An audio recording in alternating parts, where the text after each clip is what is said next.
Mus, you want to make a statement about the series with Oklahoma?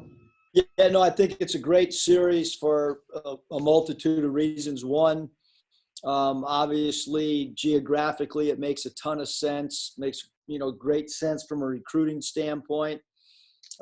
Strength of schedule.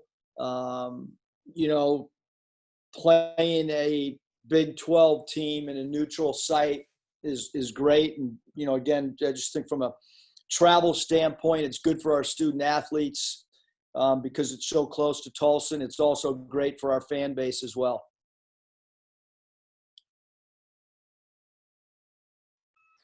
Bob, you want to get us started?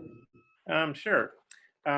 Eric, I know you worked for Lon Kruger at Atlanta. Did you guys have a prior relationship, or what's the backstory on you going to work with him in Atlanta, and how was that for you? Yeah, I loved working for Coach Kruger. I mean, he's forget all the basketball stuff. He's just a really, really great human being. Yeah, I mean, I didn't really know him before working, with him with the Hawks, and now he's actually become, close with my wife Danielle because of the Coaches versus Cancer stuff and her involvement in that, and his involvement in that. But at the Nike retreat stuff that the coaches have, he and his wife, I've known him for so long. And actually when Kevin, his son, was in high school, we used to play one-on-one even before and after practices. So great family. And he had called about this thing early on, and then Hunter got involved with the Oklahoma AD and so on and so forth. But the idea, was originated really with Coach Kruger. And then as far as him hiring in Atlanta, how did that work? Did he reach out to you, or did you reach out to him, or how'd that work? Yeah, no, he had reached out. I was in Orlando on Doc Rivers' staff, and yeah, I had known the GM.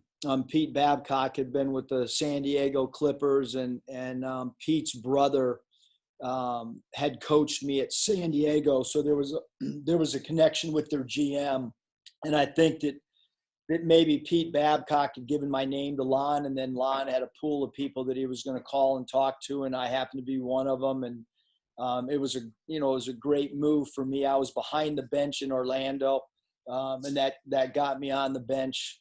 So it was a great, time with him, and obviously that led to the Golden State head job, and his recommendation with Golden State carried a ton of weight. How would you describe your relationship now, and how do you feel about playing somebody you've worked with and have a relationship with? I mean, that's kind of why I just wanted Hunter to get involved in it, because I wasn't, at first, because we're friends, and I didn't really know how to feel about it. But the more we looked at, their net rankings over the last 10 years, and knowing the type of teams that he has, I mean, they're hard to beat because they're well coached and they have talent.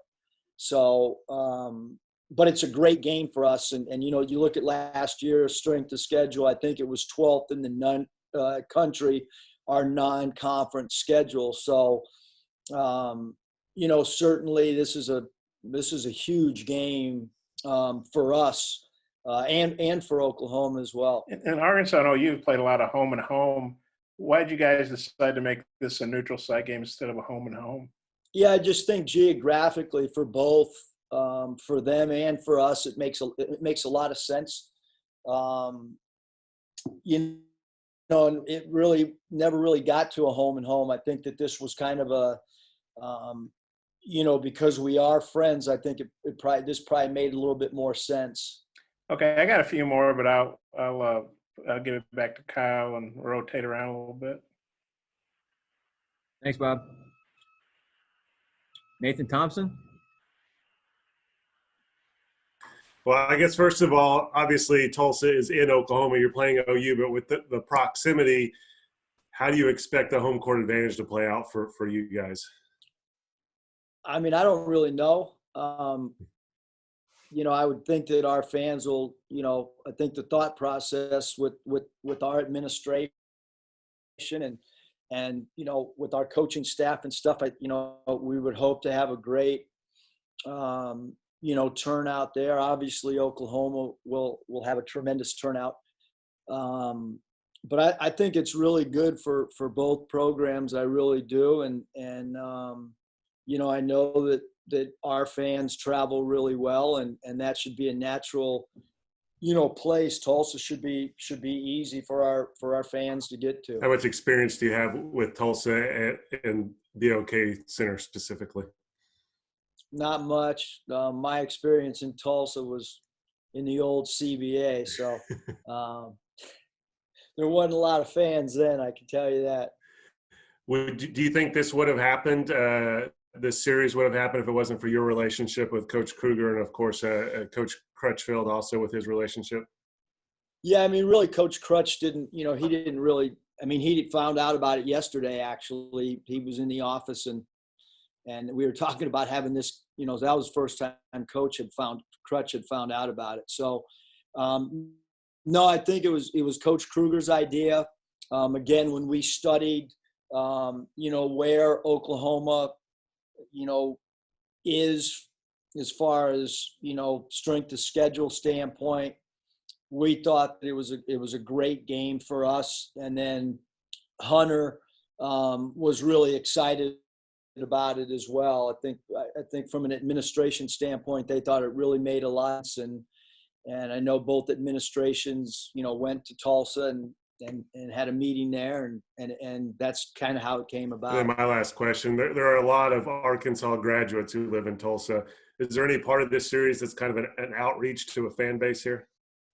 Yeah, I don't think there's any doubt that I'm sure there'll be, some alumni function and so forth that'll take place either the day of the game or the day before the game. I'm sure that'll be in the works. And, again, I think anytime that you can be in an area that you kind of recruit and you want to have your footprint in, this makes a ton of sense for both, Oklahoma and for us. All right. I appreciate it. That's all I have. Thanks, Nathan. Kevin? Yeah, you had the 3 non-conference road games last season. You inherited that, but you commented about the fan turnout in North Little Rock, and the proximity to Tulsa, maybe playing twice there. Are you looking to schedule more of these kind of regional games, not only to help recruiting, but give you a chance to get a quad 1 or 2 win close to home where it's like a home environment? Yeah, I think, Kevin, if you kind of go back and look at our the way that we had scheduled in Nevada, we had a lot of games in the Bay Area for the same reason. We'd like to do some games that are close here. Number one, it helps your student athletes from a travel standpoint. It helps your student athletes as far as, we're going to have a lot of parents be able to go to this particular game. And then I think there is some really positives that can come out of a neutral site environment as far as preparation for SEC tournament play, for potential playing an NCAA tournament. That was our thinking on neutral site games in the past. And the Las Vegas games are going to give us some neutral site against some really good competition, and so will this. So, I think it's just going to benefit our guys to be in those type of environments.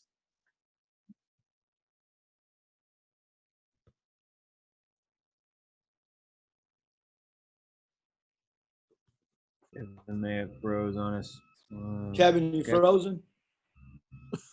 I can hear you guys, but my screen went blank. You have any Can you more hear me? questions? Yeah. No, that's good. I'm trying to get back into the meeting here. Okay. Scotty? Yeah, Coach, I was just curious kind of what Coach Crutchfield's reaction was to this series when you guys were talking about it yesterday. Yeah, I mean, I think obviously, he's got tremendous respect for Coach Kruger, as I do. But I think he thought it was a great game as well. I mean, Coach Ruda played, he plays a huge part in our scheduling, and he has for the last, 6 years, and he puts a lot of time and studies. He studies it. I think he's as good as any scheduled guy in the entire country. I was more concerned with, quite frankly, what Coach Ruda thought of the game based on his research and time that he spends in trying to put forth the best non-conference schedule to give us a chance for postseason play. I'm good, Kyle. Tom? Eric, a little bit off topic here, but I've been asking some of the other coaches on campus. We don't know when the coronavirus is going to allow return to normalcy. Are you planning, do you have in the back of your mind like a budget plan B in case things don't start rolling on as scheduled? No, I mean, I'm optimistic that, that we're going to be playing soon. I don't have anything other than just being optimistic, and I'm hopeful to be watching Coach Pittman's team play. Excited about that. Again, I don't have any medical, reason to say that other than just from an optimistic standpoint, getting back to normalcy as quickly as we can, but also as safely as we can with the student athletes. So any budget stuff, I mean, that's internal stuff that, we're dealing with Hunter or Clayton with. So I don't think there's any reason for me to publicly make any statement about that at all, really, Tom. Well, I wasn't asking for like a public statement, but just in the back of your mind, if you're having to think of ways in case it does happen, to implement things other than what you have going right now. Yeah, I mean, I think I think, in all, whatever line of work you're in, whether it's your newspaper business or our basketball or the NBA front offices, I think we're all budget conscious right now. And yes, we have done some things already, whether it's with scouting services or whatever, to try to be as fiscal responsible as we possibly can. So there's no doubt that it doesn't matter what's going to happen going forward. We've already made, decisions that make the most sense from a budgetary standpoint. And obviously whatever happens going forward, there'll be more thought put into it. But yes, we have as a staff, because Anthony Root is our ops guy, we have, turned in some areas that we feel we can make, fiscal responsibility decisions and cut some things if we need to, which we've already Okay. done. Yeah, that's what I was aiming for. Thanks, Eric. Yeah. Thanks, Tom. I'm good, Kyle. Hutch? Yeah, Coach, I think you already kind of somewhat touched on this, but when you're making your schedule, do you have a preference between home and homes or neutral site? Do you like a mix of them each year? What's kind of your general philosophy when it comes to that?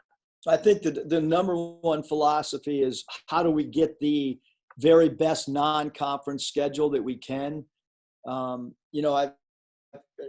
If you look at, again, if you just go back the last 4 years where our non-conference schedule, we've done a pretty good job of trying to schedule within the best of our ability to stay within budget stuff. And obviously when you're in a mid-major, budget, comes into play for sure when you try to put together a schedule. But I think a mix of things, you want to try to get some neutral site games. You want to try to play in some tough environments to get yourself ready for true road games.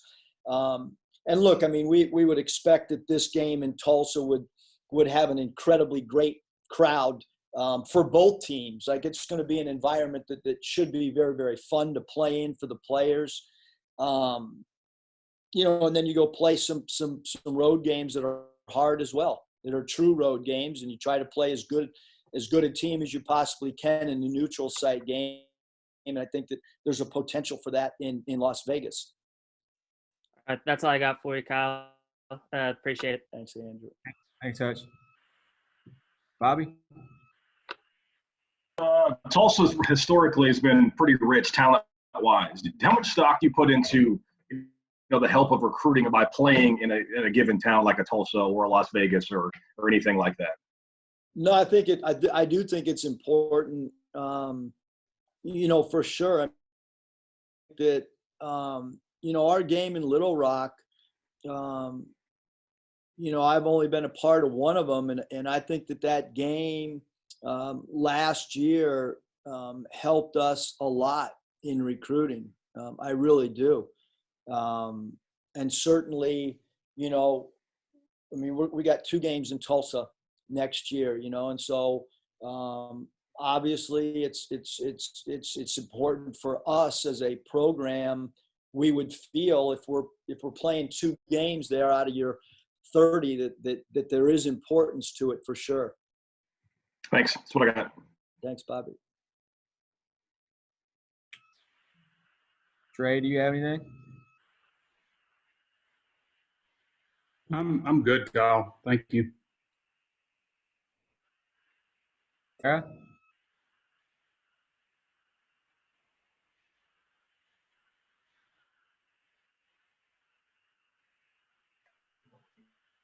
Hey, Coach. Just first time we've talked to you since Mason Jones' decision, I guess, sort of cementing, him not coming back.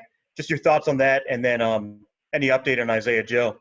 Yeah, no update on Isaiah. I mean, he's going through the process, and as far as Mason goes, like I've kind of said all along, we support him.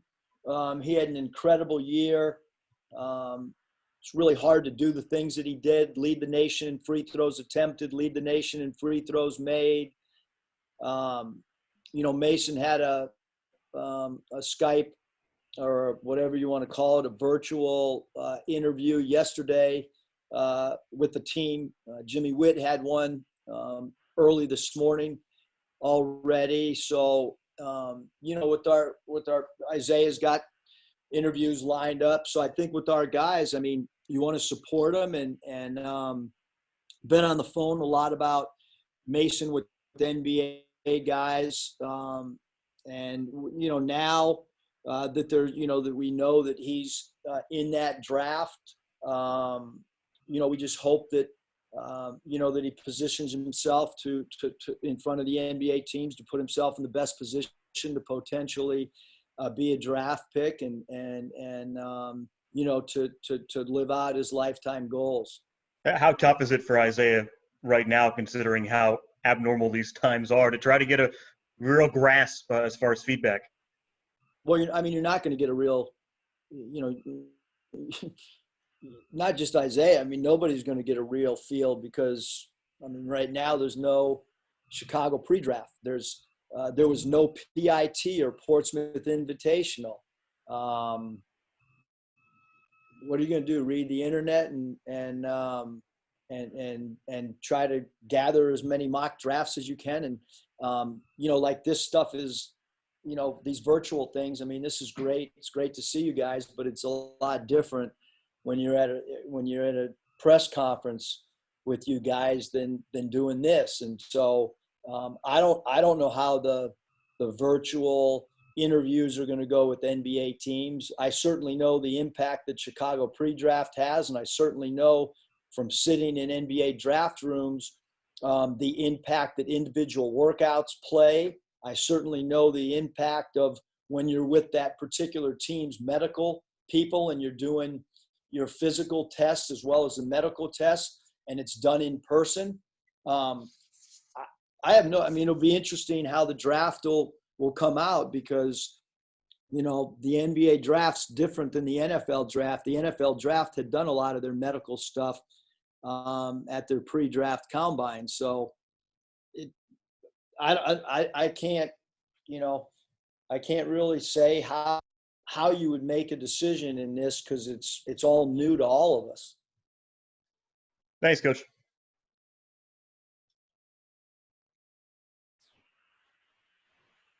Todd, do you have any? Yeah, I got one. Coach, kind of going off Bobby's question, you think about traditionally the SEC is known for its football, but you got a ton of in-state talent high school wise, and then Bobby's talking about Tulsa. Were you surprised when you got here how much basketball talent there was in the South, and particularly near this area? No, not really. I mean, we had quite a few players at Nevada from Texas. And if you look at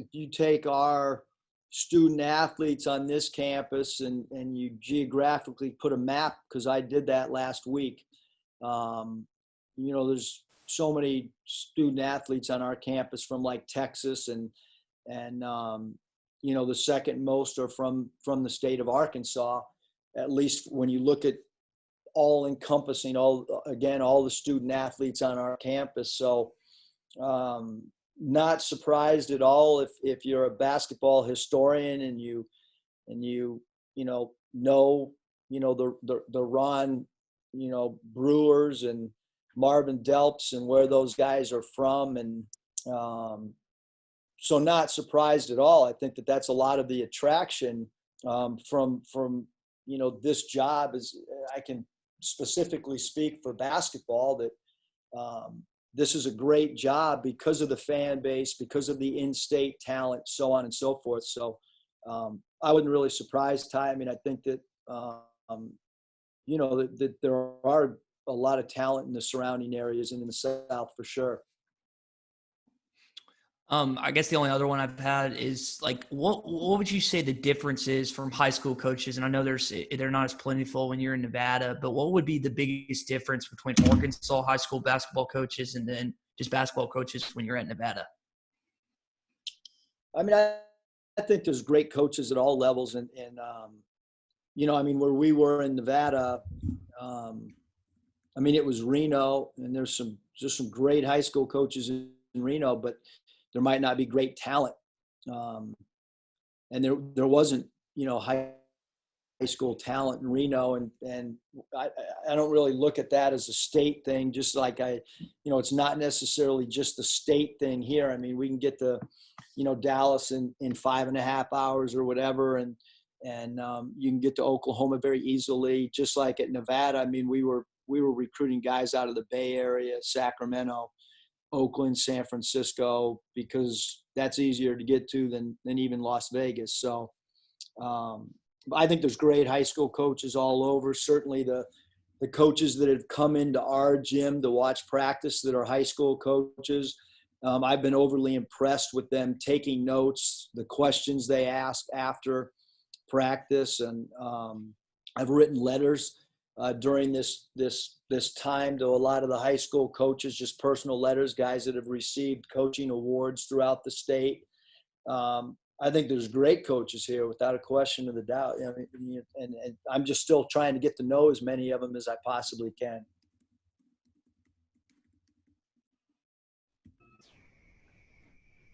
Bob, did you have a few more? Yeah. Hey, Eric, I apologize for not knowing this better, but you said at Orlando you were behind the bench. Atlanta gave you a chance to get on the bench. What was the difference in your responsibilities at each of those places? And I guess it was a good promotion. Yeah, I mean, in Atlanta, I had game prep stuff, obviously individual development stuff. In Orlando, I had especially my first year, I had a really unique responsibility with Chuck Daly. I was a little conduit between the general manager, John Gabriel, and Chuck Daly. So I had a lot of personnel responsibilities. For instance, if we were calling up a player from the minor leagues, I basically kind of dealt with the GM because Coach Daly didn't want to deal with it and didn't know any of the minor league players, and then I did a lot of the individual player development stuff in Orlando as far as working players out pre-practice, post-practice, off-season. So I would say in Atlanta, obviously a more elevated role dealing with game preps and more scheme X and O things than maybe in Orlando. I'm trying to remember.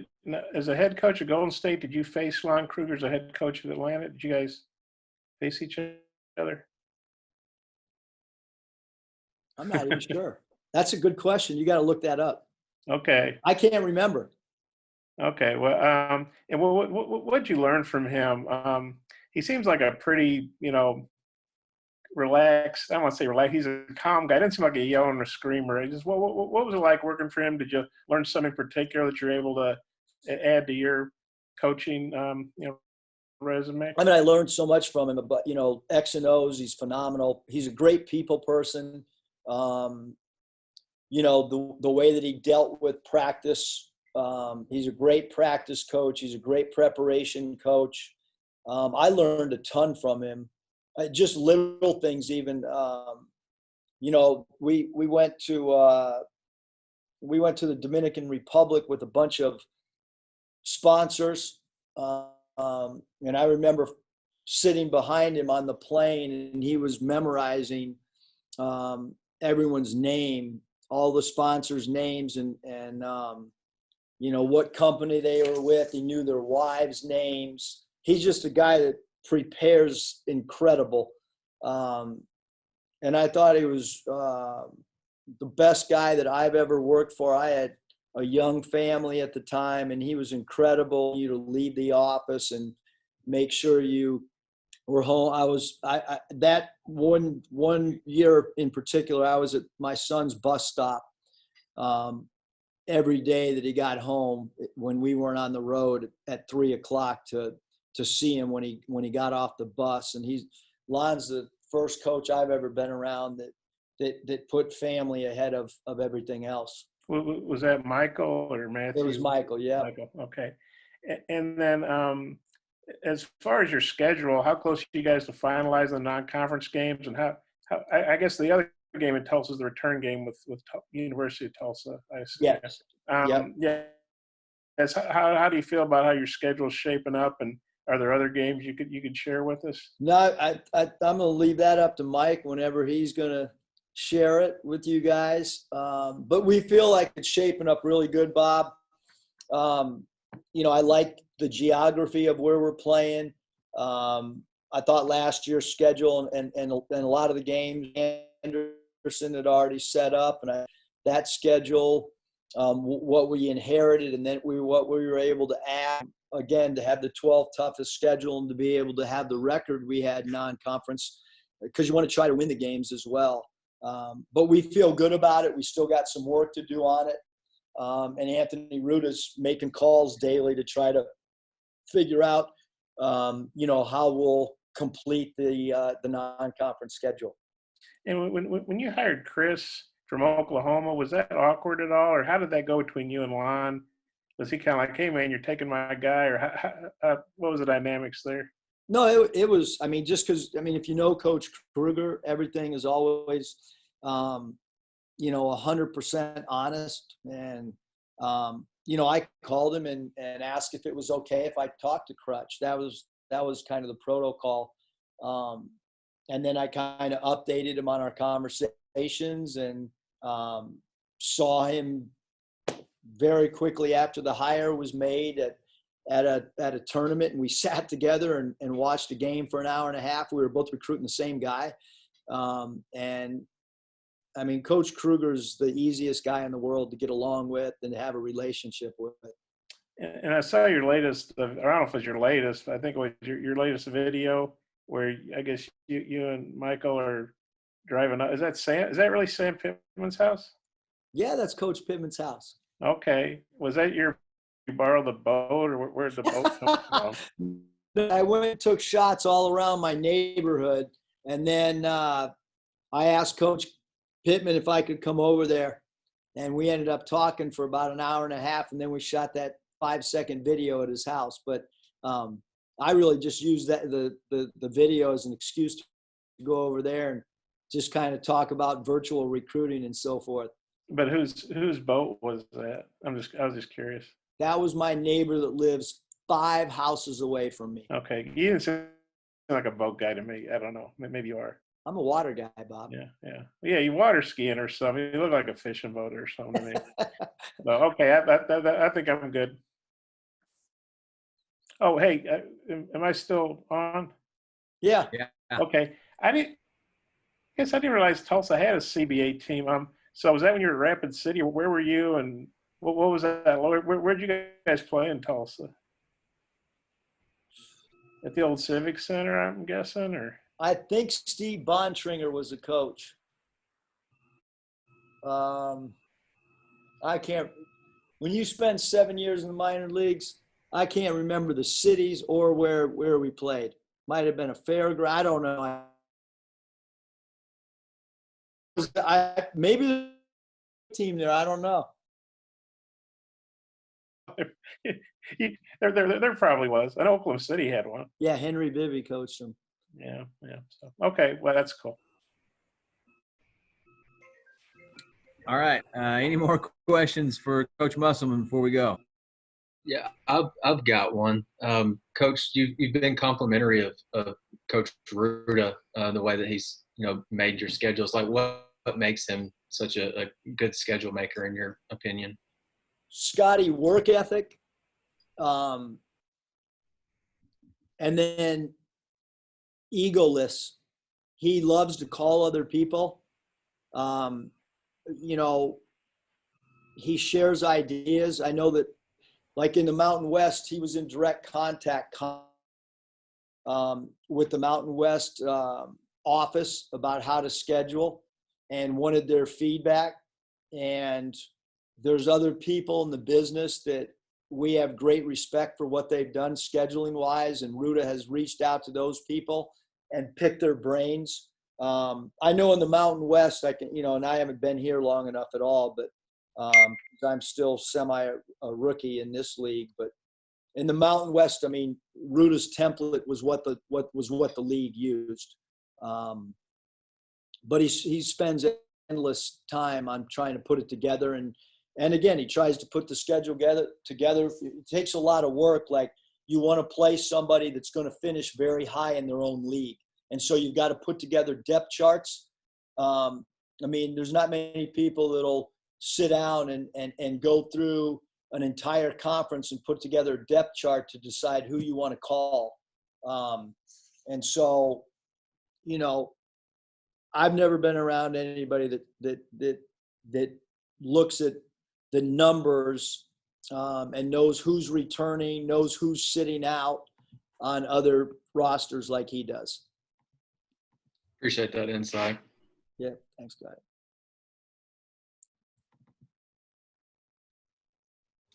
You got one more?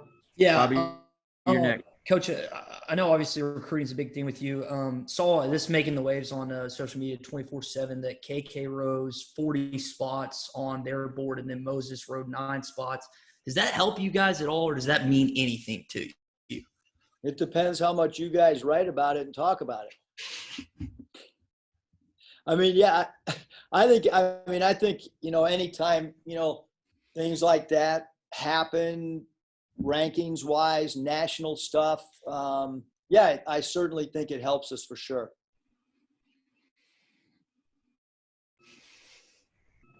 Bobby? What's up, Bob? This is not really a question. It's more of an answer to your question. They played at the Expo Square Pavilion in Tulsa, the Tulsa Fast Breakers. Bobby, thank you very Got much. it. And I think Steve Bontringer was the coach. Yeah, you got it. There you Go go, ahead. Bob. What else do you need?